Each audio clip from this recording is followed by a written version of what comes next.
we'll see. We'll see how the next couple of days go. He's got a great attitude and wants to be out there. So, listen, with that, we look forward to playing Pittsburgh. We know that they're very, very well coached, great organization, and a good football team. And the playoffs, it really doesn't matter what you've done before.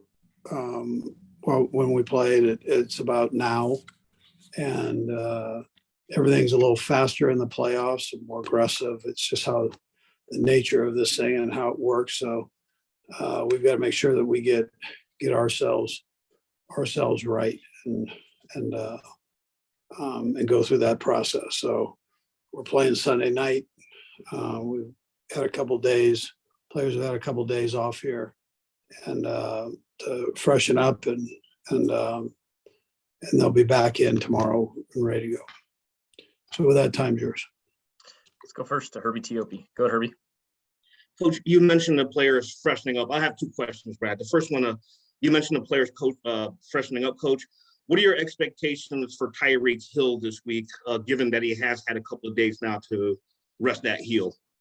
Yeah, so that heel was sore after the game, and it's making a little progress the other way. So we're anticipating he's going to be okay to go. And he's another one that he wants to play every snap he can. So. And Coach, the second question, one of the biggest storylines leading into this regular season was the development and the new offensive line. As you look back over the regular season, how have they exceeded your expectations and your overall evaluation of them going into the playoffs? Yeah, well, I tell you, they've done a nice job of working through or getting familiar with one another. And so, that's important. I like the production that we're getting. We've got to step it up even another notch as we go here. So, but they're in the right frame of mind. I think Andy's done a nice job with them, just like Brendan Daly's done with the defensive line. I mean, I know they're veteran guys, but sometimes it's hard to get those old veteran guys together than as the other ones. But Brendan's done a great job with the defensive line. So, as you know, I know how important it is when you get in the playoffs that those two groups are really playing well. Let's go next to Adam Teicher. Go ahead, Adam. Hey, Andy, couple things. First, wanted to ask you about another one of your injured guys from the other day. Are you anticipating Darrell Williams to be okay for the Steelers game? And Brad, I'll have a second question as well. Yeah, again, Darrell, his toe was sore. It's still a little tender, but he's working through that. We'll just see how he does this week. But I anticipate him, going. Okay. And Jerick McKinnon did a nice job for you in the second half when you needed him to play. He's done that from time to time before this. Just wondering, hey, I know you like your other backs, but what does he have to do, Jerick McKinnon, to maybe get a little bigger piece of the pie, if you will? Well, the main thing was that he stayed healthy throughout here. So, and he's healthy right now, so that he'll have opportunities in there if that's the direction we go, for sure. Let's go next to Aaron Ladd. Go ahead, Aaron. Coach, I heard you mention in your opening statement, hey, postseason and things before this really don't matter, but you guys have played a lot of football, most games of any team since 2018. That postseason experience, especially that you guys have, does that play a factor on Sundays that you guys have been here before and you've done that?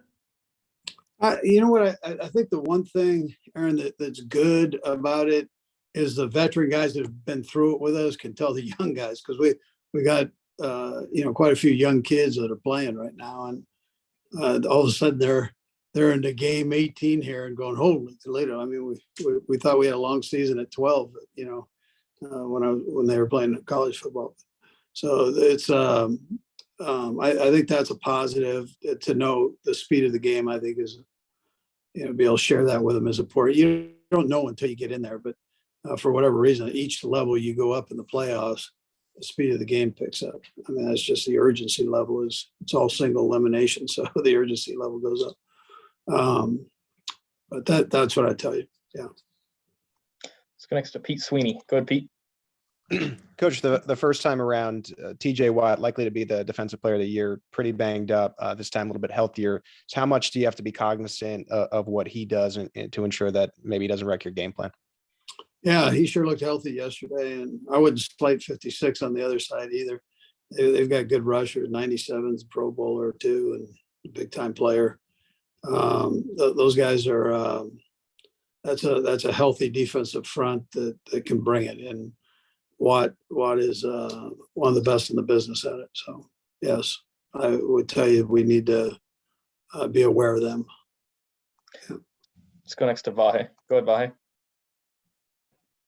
Hey, Andy. Two things for you, Brad, if I could ask a second.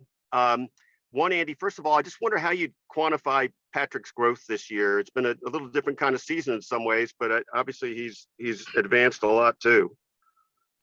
Yeah, no, he's done a nice job with it. That 5th year, 6th year, you've got a pretty good grasp of the defenses you're going to see, and then it's a matter of fine tuning it and staying fresh on the new things that you put in each week. And I think he's handled that against a lot of different looks, whether it's zone or man. So, it's important. You're always learning as a football player, period, and coach. And so it's been a good year for him that way. And he's it really turned out some pretty good numbers and wins and all those things. So he's had a good year. And Andy, the other question is just about Melvin Ingram, and I know you've spoken about it a number of times, but I wonder if you can sort of just speak to how we sort of reset the defense or helped reset the defense. It seems to go beyond the statistics. Yeah, well, he brought a positive, definitely a positive attitude to an already positive group, but and that senior leadership that you hear about. I mean, he's been doing it for a long time at a very high level.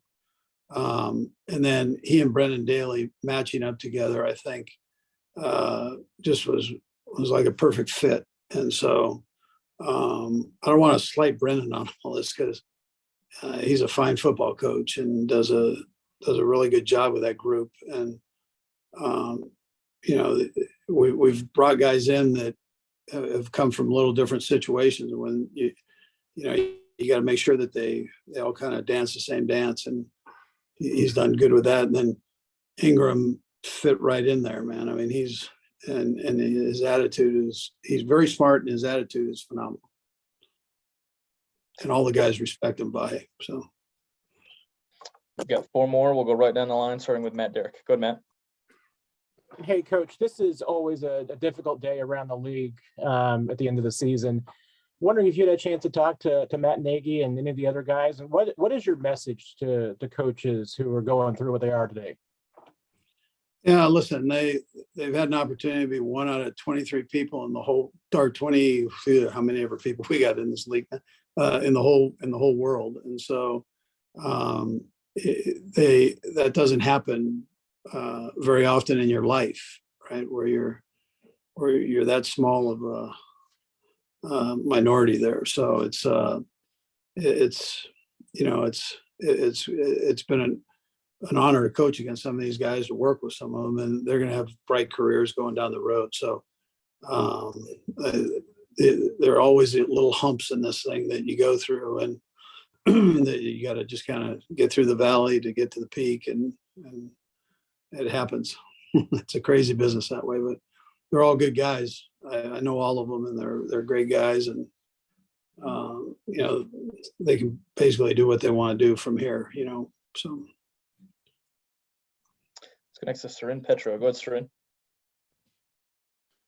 And Brad, I'll have a follow-up as well. Coach, first of all, on the defensive side of the ball, I know they were playing so great. Where I was averaging 9 points over 5, 6, 7 games. And, it's the NFL. They've been dinged up a little bit in 3 of the last 4 tacklings. Maybe, heard a couple of the guys come to the podium and say, hey, we need to tackle better. Is that a product of maybe the long seasons all coming together, that it's maybe the wear and tear? Is it a team that knows it's going to be measured by what it does in the postseason, and maybe these last few regular season games are harder for you guys to get up for? What would you point to on maybe why the defense slipped a little bit coming down the stretch?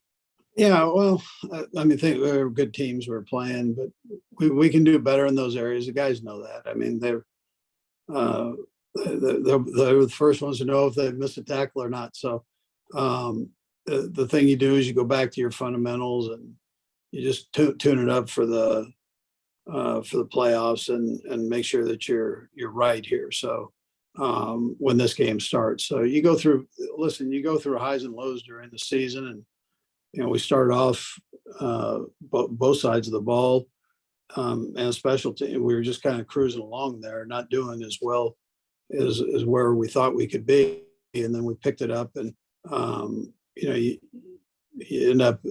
I've mentioned this after the game. It's a tough thing when you've kind of clinched the AFC West, and then you got to finish it off with 2 games.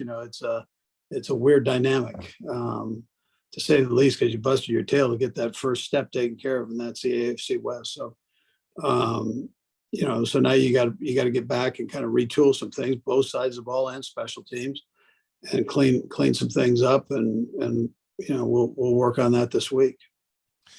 You mentioned weird dynamic, right? Sunday Night Football was a weird dynamic where a tie would put 2 teams in.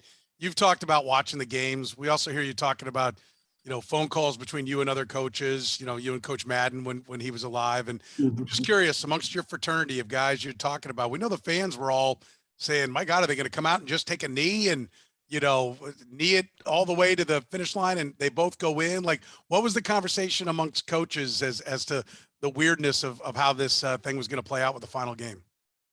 Yeah, I figured they wouldn't take a knee. That'd be hard on the quads, man, to take that many knees.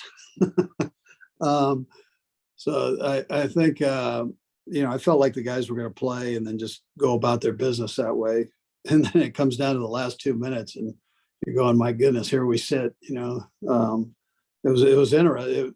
Listen, I think it's a great tribute to the National Football League for making the last week as exciting as it was. I mean, this week 18 for 17 games there was unbelievable. I'd probably say maybe the most exciting that we've had since I've been in. Last 2, we'll go Robert and Todd. Go ahead, Robert. Hey, Coach. So you talked a little earlier about TJ Watt becoming healthy. How else is this Steelers team different from when you first them earlier in the regular season? Is it just that they're healthier, or is it something else? Well, I think they're playing well together. I think they're doing a nice job with that. Ben's playing well, and the runners running well. Offensive line's doing a nice job, and defensively. Listen, Pittsburgh's always good. So on that defensive side, and they fly around. They've got some all-star players on that side of the ball that do really well. I slighted their wide receiver. Their wide receivers are very good too. So on the offensive side, so they're a good football team. They're well coached, and the organization with the Rooney family is it's strong. It's been strong for so many years. We'll go last to Todd Lebo. Go ahead, Todd. Hey, Coach, a couple real quick things. First, I couldn't quite tell because I was watching on TV. Did Willie Gay get hurt on that Bolton touchdown? I didn't see him go back in the game. Is he all right? Yeah, he's okay. Yeah. And then secondly, like Seren mentioned the game last night, you guys were at the mercy of finding out who your opponent was by waiting. What was your prep like last night? Did you guys get to work on Pittsburgh and then start going, wait a second, it could be the Raiders? What was it like as a staff trying to get ready for this one? Yeah, I know you like to use every minute, Yeah, we focused on Pittsburgh, and that's kind of the direction we headed yesterday, and then we watched the game, and I mean, we were down the last 2 minutes going, you know what, we might be playing the Raiders. So, but we did most of our focus on Pittsburgh. I mean, the chances of being a tie we felt were slim to none, but we got down there and it was something, it was quite a game. Coach, we appreciate the time. Thanks for joining us. Okay, thanks.